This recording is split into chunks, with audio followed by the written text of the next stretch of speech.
جی ٹھیک. السلام علیکم. وعلیکم السلام. ملاری صاحب کیسے ہو؟ ٹھیک ٹھاک؟ خیر خیر. اللہ تعالیٰ کا احسان ہے, اللہ تعالیٰ کا بڑا احسان ہے. تھینک یو سر, اللہ آپ کو جزائے خیر. تم تو کہتے ہو نا کہ تراویح رسول کریم صلی اللہ علیہ وسلم نے نہیں پڑھایا. جی ہاں, رسول علیہ السلام نے پڑھایا اور 2-3 دن تک صحابہ ان کے پیچھے نماز پڑھا. علیہ السلام نے اپنے گھر سے باہر نہیں نکلا اور صحابہ اس کے انتظار میں وہاں بیٹھا تھا نا. تو جب رسول علیہ السلام نے نکلا تو انہوں نے صحابہ کو بتایا کہ میں نے تمہارے جو شوق تھا ہم نے دیکھا, لیکن میرا ڈر تھا کہ اس طرح نہ ہو کہ تم پر فرض نہ ہو, اس لیے ہم نکلے. صحیح. یہ تو کوئی ثابت ہوتے نا کہ تراویح رسول علیہ السلام نے 2-3 دن جماعت پڑھی ہے, پھر باہر نہیں نکلا. خشیت ان لا یکتب علیہم, کہ تاکہ لوگوں پر فرض نہ ہو جائے.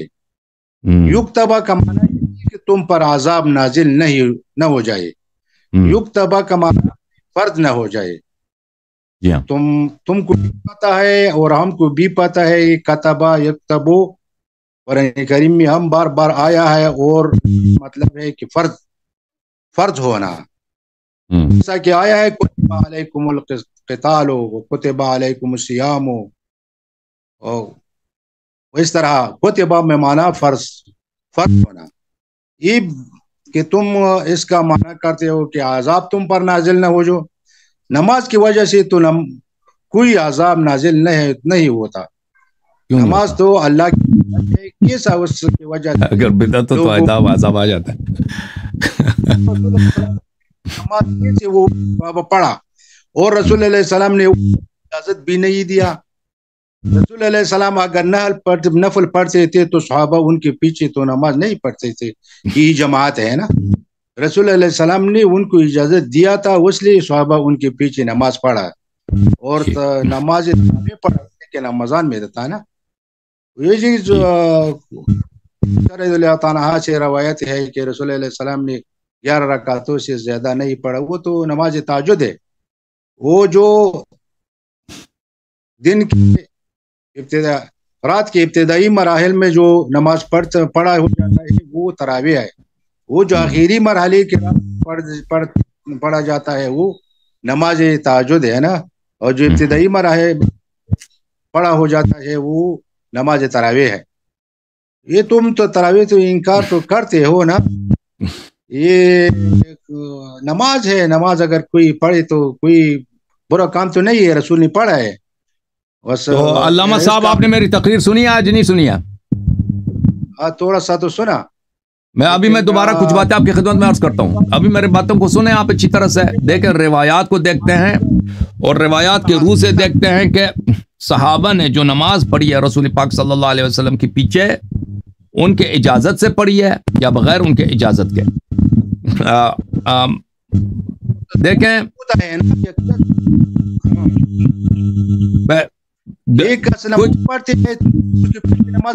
کہتے ہیں کہ ہم نماز پڑھتے ہیں, باجماعت نماز پڑھتے ہیں نا, آؤ پیچھے ہمارے پیچھے کھڑے ہو جاؤ. اس طرح ہوتا نہیں پڑھتے ہیں. ہاں جی, اب میں آپ کی خدمت میں یہ حدیث پیش کرتا ہوں, اس کو آپ دیکھ لیں ایک بات ہی دیگری. میں بغیر دلیل کے بات نہیں کرتا. یہ کتاب ہے مسند احمد بن حنبل, چاپ مؤسسۃ الرسالہ. یہاں پر صفحہ نمبر ہے, جلد کون سا ہے بھائی؟ جلد ہے نمبر 13. یہ صفحہ نمبر ہے 264.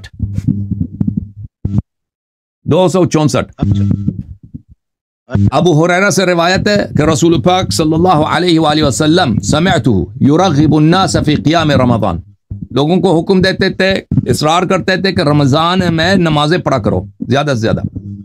وَلَمْ يَكُنْ رسول اللہ صلی اللہ علیہ وآلہ وسلم جمع الناس علی القیام, رسول اللہ صلی اللہ علیہ وآلہ وسلم نے کبھی بھی لوگوں کو جماعت کے لیے جمع نہیں کیا. یہ کس کی بات ہو رہی ہے؟ یہ نوافل کی بات ہو رہی ہے. یہ حدیث نمبر 1 ہے اسناد صحیح علی شرط مسلم، اس کی سند بشرط مسلم صحیح ہے، ایک دلیل۔ دوسری دلیل میں آپ کی خدمت میں عرض کروں کہ عمر صاحب نے جب خود اس نے جماعت کرایا ہے، ابی ابن کعب کو حکم دیا ہے کہ یہاں پہ تراویح پڑھا دو، تو اس نے کہا نعم البدعہ، بدعہ کا مطلب ہی یہی ہے فعل ما لم یسبق الیہ، وہ فعل جو حدیث ہو اس جیسا پہلے کسی نے انجام نہیں دیا ہو، یہ دوسری بات، ٹھیک ہے نا۔ اس کو میں دوبارہ دکھانا نہیں چاہتا کیونکہ وہ بہت مشہور ہے، معروف ہے۔ اب آپ جو فرما رہے ہیں کہ صحابہ نے 3 دفعہ رسول پاک صلی اللہ علیہ وسلم کے پیچھے نماز پڑھی ہے، اور یہاں پہ عذاب کی بات نہیں ہو رہی ہے، کس کی بات ہو رہی ہے؟ وجوب نماز کی بات ہو رہی ہے کہ پیغمبر صلی اللہ علیہ وسلم نے فرمایا کہ میں مزید یہ نماز نہیں پڑھاتا کیونکہ مجھے ڈر ہے کہ آپ پہ نماز واجب نہ ہو جائے۔ دیکھیں یہ 2 طرح سے روایت ہے، ایک زید بن ثابت کی روایت ہے اور ایک عائشہ بنت ابی بکر کی روایت ہے۔ زید بن ثابت کی حدیث کو اور طرح سے ہے، اس میں نماز کا ذکر نہیں ہے، اس میں ایک تفصیل ہے، وہ تفصیل بڑا اہم ہے، اور ایک عائشہ صاحبہ کی حدیث ہے جو اس میں وہی جو بات آپ کہہ رہے ہیں کہ میں اسے نماز نہیں پڑھا رہا کہ آپ پہ مجھے ڈر ہے کہ آپ پہ یہ نماز واجب ہو جائے گا۔ زید بن ثابت والی حدیث میں آپ کو دکھا دیتا ہوں، وہ یہ ہے، یہ کتاب صحیح بخاری عبد الستار حماد صاحب کی ترجمے کے ساتھ جلد نمبر 5 ہے۔ ملاحظہ فرمائیے یہ صفحہ نمبر 632 ہے، حدیث نمبر 611، زید بن ثابت سے روایت ہے کہ رسول پاک صلی اللہ علیہ وآلہ وسلم احتجر حجیرۃ بخصفۃ او حسیرا، کھجور کے شاخوں کا یا چٹائی کا انہوں نے ایک حجرہ بنایا تھا اس میں نماز پڑھنے کے لیے۔ جس شخص نے جماعت کرانی ہو نا وہ چٹائی کا چھوٹا سا کمرہ نہیں بناتا۔ فخرج رسول اللہ صلی اللہ علیہ وآلہ وسلم یصلی الیہا فتتبع الیہ رجال جاؤ یصلون بصلاتی، اس میں کوئی ایسا بات نہیں ہے کہ پیغمبر نے ان کو حکم دے دیا کہ تم آ کے میرے پیچھے نماز پڑھو۔ رسول پاک صلی اللہ علیہ وآلہ وسلم آئے ہیں نماز پڑھنے کے لیے، کچھ لوگوں نے ان کا پیچھا کیا، تتبع الیہ رجال، ان کے پیچھے نماز پڑھنے لگے۔ اچھا دوسری روایات میں آپ کو دکھا چکا ہوں کہ رسول پاک صلی اللہ علیہ وآلہ وسلم نے جب کو پتہ چلا کہ یہ میرے پیچھے نماز پڑھ رہے ہیں تو وہ بیٹھ گئے۔ میں آپ کو وہ احادیث دکھا دوں، علامہ صاحب آپ کے اپنے کتاب بخاری میں، یہ کتاب بخاری میں واپس اس حدیث کی طرف آتا ہوں، زید بن ثابت کی جو حدیث میں نے شروع کی تھی حماد صاحب کا ترجمے کے ساتھ، اس کے واپس آتا ہوں۔ ملاحظہ فرمائیں یہ صحیح بخاری ہے، چاپ دار احیاء تراث العربی، اس میں حدیث نمبر ہے 731۔ خوب آپ الحمدللہ عالم الدین ہے، آپ کو بخوبی پتہ چل جاتا ہے کہ میرا ترجمہ صحیح ہے یا غلط ہے۔ عن زید بن ثابت حدیث نمبر 731 باب صلاۃ اللیل، زید بن ثابت سے روایت ہے کہ رسول اللہ صلی اللہ علیہ وسلم اتخذ حجرۃ، انہوں نے ایک کمرہ بنایا، قال حسبت انہ من حصیر فی رمضان، مجھے یہی لگتا ہے کہ وہ چٹائی کا تھا اور یہ رمضان کی بات ہو رہی ہے۔ فصلی فیہا لیالی، اس میں کچھ رات وہ نماز پڑھتے تھے۔ فصلی بصلاتی ناس من اصحابہ، ان کے نماز کے ساتھ کچھ صحابہ نے اقتدا کیا۔ دیکھیں اگر امامت کرانی ہو نا چھوٹا سا کمرہ چٹائی کا نہیں بناتے، محراب میں جا کے نماز پڑھاتے۔ اور اچھا پھر مزید فلما علم بهم جعل يقعد، جب رسول پاک صلی اللہ علیہ وسلم کو پتہ چلا کہ میرے پیچھے کچھ لوگوں نے اقتدا کیے بیٹھ گئے۔ یہ جماعت کا واضح ابطال ہے، فعل نبی صلی اللہ علیہ وسلم حجت ہے، پیغمبر صلی اللہ علیہ وسلم کا بیٹھنا دوران نماز یہ جماعت کو انہوں نے باطل کرا دیا۔ فخرج الیہم، پھر وہ ان کے پاس کمرے سے باہر آئے اور کہا قد عرفت الذی رأیت من صنیعکم، میں نے دیکھا ہے کہ آپ نے کیا کیا ہے۔ اس میں مدح نہیں ہے، اس میں تعریف نہیں ہے، بلکہ یہ آپ اگر سوچ لیں تو اس میں مذمت کے بھی آپ کو بو استشمام ہوتی ہے۔ میں نے دیکھا کہ آپ نے کیا کیا ہے، قد عرفت الذی رأیت من صنیعکم، میں نے آپ کے فعل کو دیکھا ہے۔ فصلوا ایھا الناس فی بیوتکم، جاؤ اپنے گھروں میں نماز پڑھو۔ ان کو مسجد سے نکال دیا۔ اگر یہ نبی صلی اللہ دیکھیں حدیث میں یہ نہیں کہ رسول پاک صلی اللہ علیہ وسلم نے اپنی مرضی سے جماعت کرایا ہے، حدیث میں تو یہ ہے کہ ان کی مرضی کے بغیر ان کے پیچھے نماز پڑھے تھے۔ نبی صلی اللہ علیہ وسلم کو پتہ چلا تو وہ بیٹھ گئے، جب بیٹھ گئے اس کے بعد باہر نکلے ان کو مسجد سے نکال دیا، ٹھیک ہے نا۔ تو یہ آپ نہیں کہہ سکتے کہ پر رسول اللہ صلی اللہ علیہ وسلم نے جماعت کرا۔ اب آتے ہیں اس حدیث کی طرف، زید بن ثابت جس میں سیکتب علیکم کا ذکر ہے. تو وہ یہ ہے میرے بھائی کہ فتتبع الیہ رجال جاؤ یصلون بصلاته. یہ بھی بخاری ہے کہ کچھ لوگ ان کے پیچھے آئے, ان کے پیچھے نماز پڑھنے لگے. ثم جاؤ لیلة فحضروا وابتع رسول اللہ صلی اللہ علیہ وآلہ وسلم عنہم. اگلی رات آئے, پہلی رات تو پیغمبر نے ان کو نکال دیا, اگلی رات آگے پیغمبر صلی اللہ علیہ وسلم باہر نکلے ہی نہیں نماز کے لیے, یعنی نماز تہجد کے لیے, نماز نوافل کے لیے, رواتب کے لیے نہیں نکلے. اچھا نہیں نکلے تو انہوں نے کیا کہا؟ فرفعوا اصواتهم وحسبوا الباب. لوگوں نے آوازیں بلند کرنے لگے اور دروازے کو کنکریاں مارنا شروع کر دی. حسبوا الباب, ان کے دروازے پر پتھر پھینکے ہیں صحابہ نے. یہ واضح طور پر میرے بھائی یہ بے احترامی ہے. ہاں پتھر کس چیز کے لیے پھینکا ہے؟ رسول اللہ علیہ السلام کے توہین تو اس کے بلانے کے لیے, بلانے کے لیے, بلانے کے لیے بلایا. میں بھی کہہ رہا ہوں بلا, یہ توہین ہے کہ پیغمبر صلی اللہ علیہ وسلم کے گھر کو پتھر پھینکنا. پتھر نہیں پھینکا نا, کس کے لیے؟ نماز. یہ توہین پھینکا. دیکھیں نماز نبی سے پہلے ان کو نماز آتی تھی, صحابہ کو نماز جانتے تھے, بتوں کے پرستش کرتے تھے. جو نبی کو یا ایھا الذین آمنوا لا تقدموا بین یدی اللہ ورسولہ, میں آپ کی خدمت میں عرض کروں. اچھا جی, تقدم علی النبی صلی اللہ علیہ وآلہ وسلم امر میں, فعل میں, قول میں, یہ اللہ تعالیٰ نے اس سے منع فرمایا. نبی صلی اللہ علیہ وآلہ وسلم صاحب شریعت ہیں. اگر انہوں نے اس یہ نماز کو نہیں پڑھنا چاہتے تو واضح بات ہے کہ یہ نماز باطل ہے. اور پتھر پھینکنا, رسول اللہ علیہ السلام نے تاخیر کیا, اور تاخیر کی وجہ صحابہ کو پتہ نہیں تھا کہ کس وجہ سے تاخیر کیا. ان کو حق نہیں کہ پتھر پھینکے. ان کو یہ چاہیے تھا کہ کٹکھٹاتے آواز بلند کرنے کا حرام ہے, پتھر پھینکنا حرام ہے, یہ بے احترامی ہے. ان کو چاہیے تھا کہ آرام سے کٹکھٹاتے اور وہ ادب سے انتظار کر لیتے. تو انتظار طول پکڑا نا, تو اس کے بعد انہوں نے پتھر پھینکا. کوئی بات نہیں, اگر قرآن مجید کا حکم ہے کہ 3 دفعہ, رسول اللہ صلی اللہ علیہ وسلم کا حدیث ہے کہ 3 دفعہ کٹکھٹاؤ, اگر جواب نہ واپس نہ ملے تو واپس چلے جاؤ. سنت ہی یہی ہے, فرمان ہی یہی ہے. ان کو اتنا نہیں معلوم. ایک شخص آپ نے دروازہ کٹکھٹایا, نہیں کھول رہا, 3 دفعہ کٹکھٹانے کا حق ہے, اس کے بعد آپ کو کٹکھٹانے کا حق نہیں, آپ کو واپس جانا. یہ تو پتہ نہیں کہ آیات پہلے سے نازل ہوا تھا یا بعد میں نازل ہوا اس واقعے. دیکھو بھائی یہ پتھر پھینکنا, اچھا میں ابھی حدیث پڑھنے دو. اگر ان کا فعل اچھا تھا وہ رسول صلی اللہ علیہ وسلم ابھی پتہ چلے گا آپ کو. دیکھیں فخرج الیہم وحسبوا الباب فخرج الیہم مغضبا. رسول پاک صلی اللہ علیہ وسلم غضب کی حالت میں باہر نکل آئے. اگر ان کا فعل یہ صحیح ہوتا تو رسول اللہ صلی اللہ علیہ وسلم اچھے بات پہ غضب نہیں کرتے. رسول صلی اللہ علیہ وسلم کی غضب اللہ کی غضب ہے, اس میں شک ہی نہیں ہے. رسول صلی اللہ علیہ وسلم حلال پہ غضب نہیں کرتے, حرام پہ غضب کرتے ہیں, قبیح پہ غضب کرتے ہیں. تو آپ صحابہ کی جتنی صفائی پیش کریں نا, رسول اللہ صلی اللہ علیہ وسلم کی غضب اس بات کی دلیل ہے کہ صحابہ کا فعل حرام تھا, باطل تھا. اچھا وہ غضب کے ساتھ آئے. فقال لهم رسول اللہ صلی اللہ علیہ وسلم, رسول اللہ صلی اللہ علیہ وسلم غصے کی حالت میں باہر تشریف لائے اور فرمایا ما زال بکم صنیعکم, تم ابھی تک اپنی حرکت پہ مصر ہو, تم ابھی تک اپنی حرکت پہ مصر ہو. یہ بھی تقبیح کے الفاظ ہیں. یعنی کل رات میں نے تم کو مسجد دیکھو بھائی, اگر ان کو ایک دفعہ مسجد سے نکال دیا کہ اپنے گھروں میں نماز پڑھو, تو ان کو واپس آنے کی اجازت کس نے دی ہے؟ غلط ہے کہ نہیں بھائی؟ ان کا فعل حرام اندر حرام ہے. تم ابھی تک اپنے حرکت پہ مصر ہو.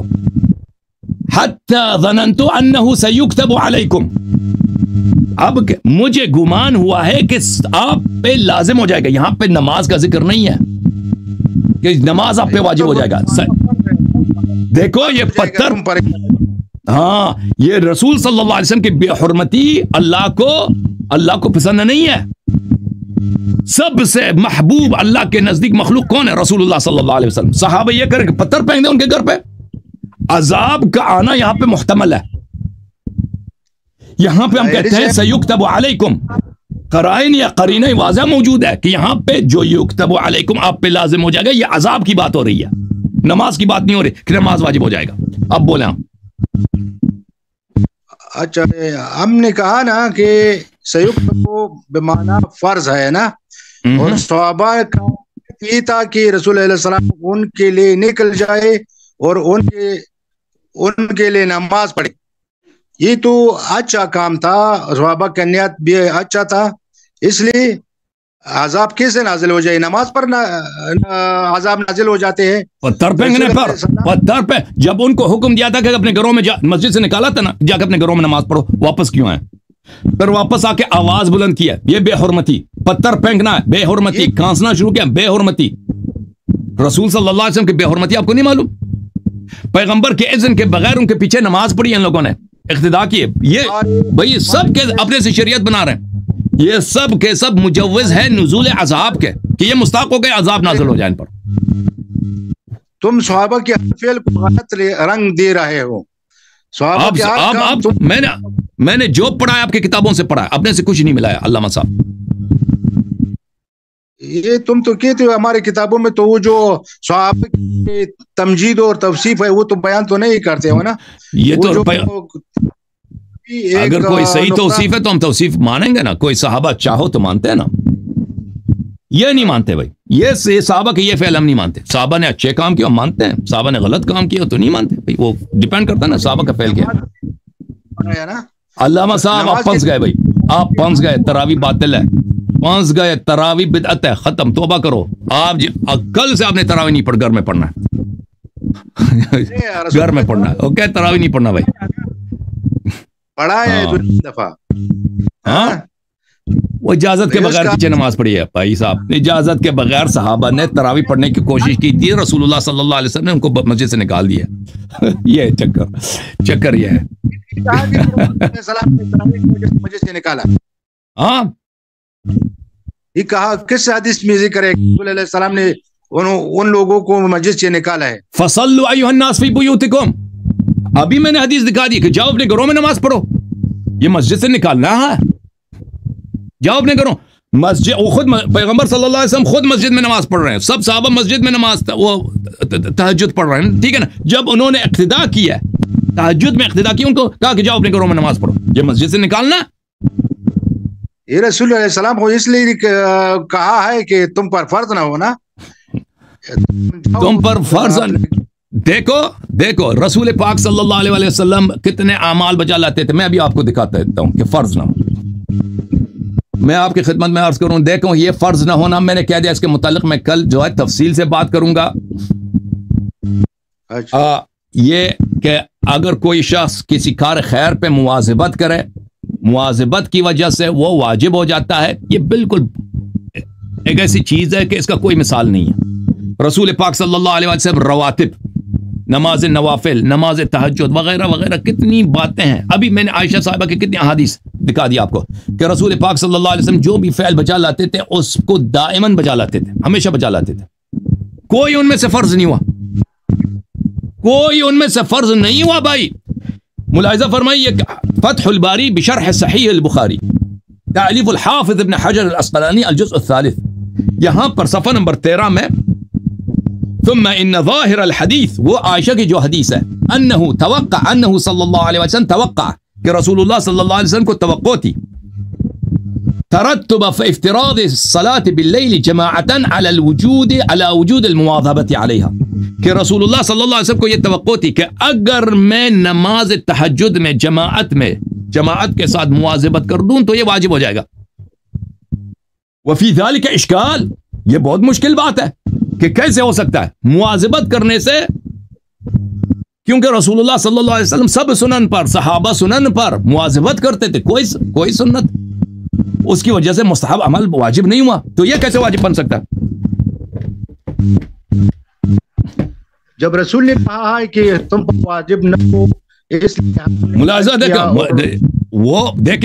دیکھیں ولا پھر فرمایا فقد واظب النبی صلی اللہ علیہ وآلہ على رواتب الفرائض وتابعه اصحابه ولم تفرض. رسول اللہ صلی اللہ علیہ وسلم نے مواظبت کیا